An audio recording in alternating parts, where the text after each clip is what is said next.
Mobile हटाइए ना, mobile हटाए क्या? माइक को रहने दीजिए, मोबाइल हटाइए ना, माइक आवाज में सही है।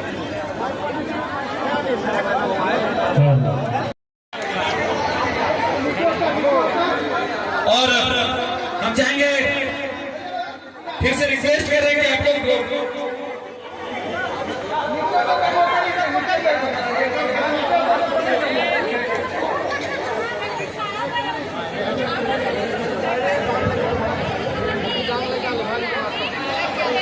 और लालमानपुरी जी आएंगे।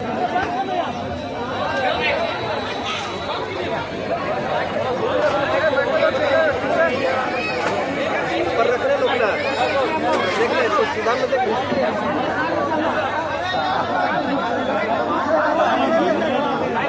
ना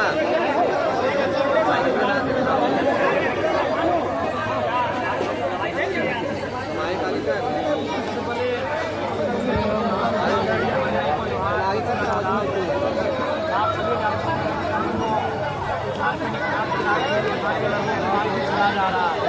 जो खनिज संपदा में अव्वल है, जो साधन संसाधन में अव्वल है, जो इस देश को उन्नति का रास्ता देता है, आज वो राजनीतियों के कारण, प्रबंधन की दुर्व्यवहार के कारण लगातार चला जाता है।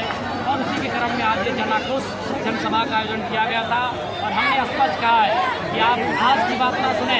1990-91 में विनोद बहादुर बिहारी महतो के नेतृत्व में तमाम उस समय जो विस्थापित नेता हुआ करते थे इस क्षेत्र के, जब उनसे बातचीत हुई है तो आपने क्या स्वीकारा है?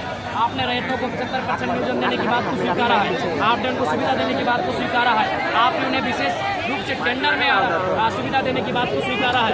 तो आप जिन बातों को स्वीकारा है उन बातों का अमल करें, नहीं तो आप कोयलांचल की आग में पड़ी है, आप आग धधकेगी तो तभी बुझेगी जब रैयतों की समस्याओं का निदान है।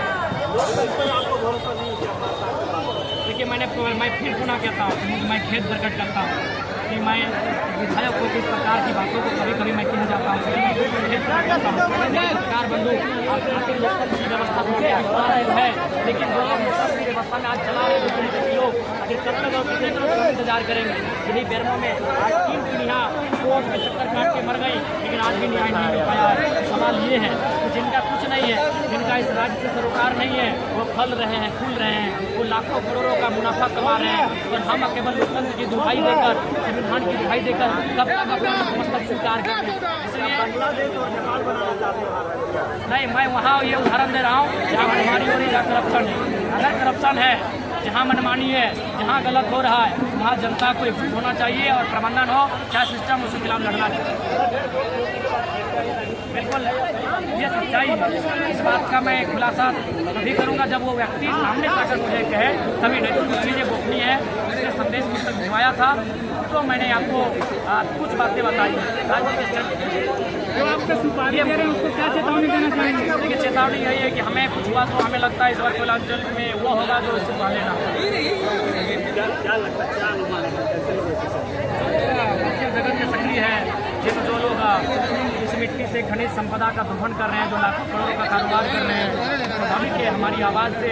और यही नहीं, हम सड़क में सदन में भी बेबाकी से बातें उठाते हैं, तो जाहिर सी बात है उनको पहुँच रही है, उनके समाज को, उनके वर्चस्व को चुनौती मिल रही है। सब ये बातें होनी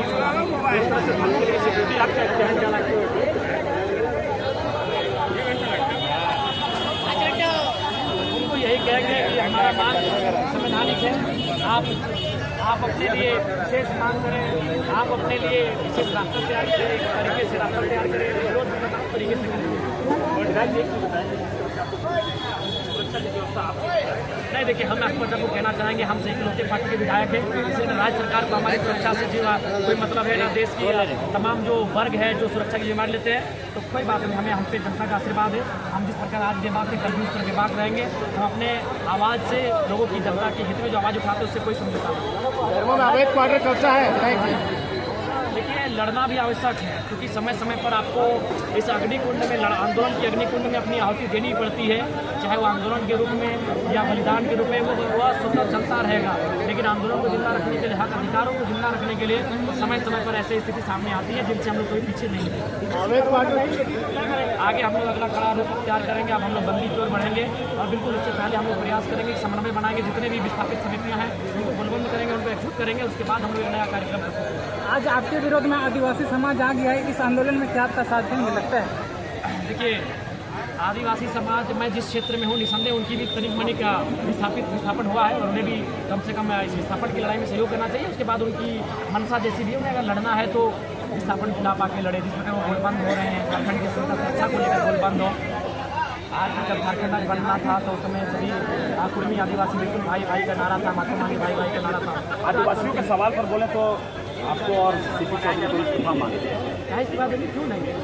वो आप विधायक पद में रखे किसी एक जाति के प्रति लाभ पहुंचाने की बात है। जी नहीं, जब हमने ये कहा था लोगों को लोकसभा का पहाड़ आदिवासियों का जब हमने जादूगढ़ा का मामला को उठाया था तब तो आप खुश थे। जब मैंने आदिवासियों की इतनी बात की तब तो आप ताली बजा रहे हैं। तब आपने नहीं कहा कि आप आदिवासी की बात कर रहे हैं, आप मुसलमानों की बात करें, आप पिछड़ों की बात करें, बागड़ों की बात करें, आप मुद्दों की बात करें, तो प्रमुख रूप से आदिवासी की बात करें। तो आपने नहीं कहा कि आदिवासी की बात करें।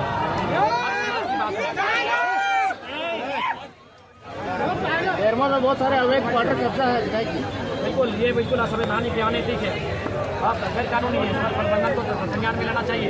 जो लोग अवैध रूप से बर्तमान कर रहे हैं उनके बाहर में रुकिए प्रबंधन को कब्जे में लेना। देखिए, उसके लिए जनता को भी जागरूक होने की आवश्यकता है। जनता को भी और प्रशासन के साथ साथ प्रेस मीडिया के बंधुओं को, क्योंकि हमें लगता है कि वो इतने वो तो रात में अंधेरे में ऐसा नहीं कि चमत्कार करके चले जाते। प्रेस मीडिया को विशेष कर योगदान देने की आवश्यकता है। जो भी कोयला चोरी हो रहा है, मुझे लगता है आज इस देश को पुनः एक बार प्रेस मीडिया की बहुत जरूरत है कि ये खनिज संपदानों को लूट से अगर कोई हमें बचाएगा तो प्रेस मीडिया का रोल है। प्रेस मीडिया का भाई दादा, घाट के लोग चुनाव के बारे में क्या कहना चाहते हैं? घाट के लोग चुनाव बहुत बहुत धन्यवाद। एक ही दिन साफ कर देंगे।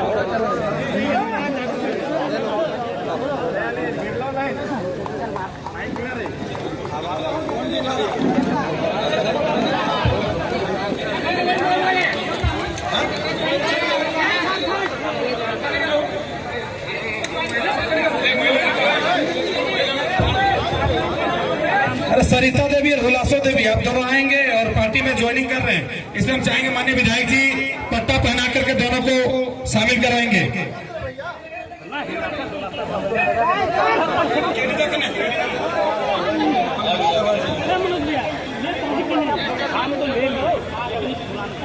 पट्टा पहना करके दोनों को स्वागत करेंगे पार्टी में माननीय विधायक जी।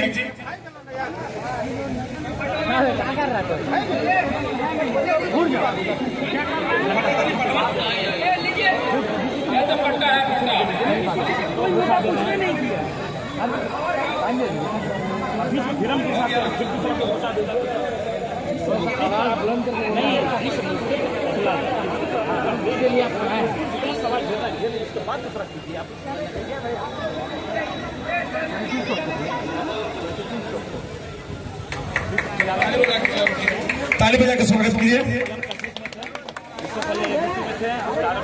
और धन्यवाद ज्ञापन के लिए हम चाहेंगे इस सभा के अध्यक्ष, सभाध्यक्ष, जिला अध्यक्ष आदरणीय आर.एस. महतो जी इस सभा को समाप्ति करेंगे। धन्यवाद ज्ञापन करने के बाद धन्यवाद। आज बेरमो विधानसभा क्षेत्र के गोविंदपुर डीवीसी के इस पावन धरती में जितने भी हमारे पार्टी के वरिष्ठ केंद्रीय पदाधिकारीगण और हमारे केंद्र के केंद्रीय अध्यक्ष, युवा दिलों के धड़कन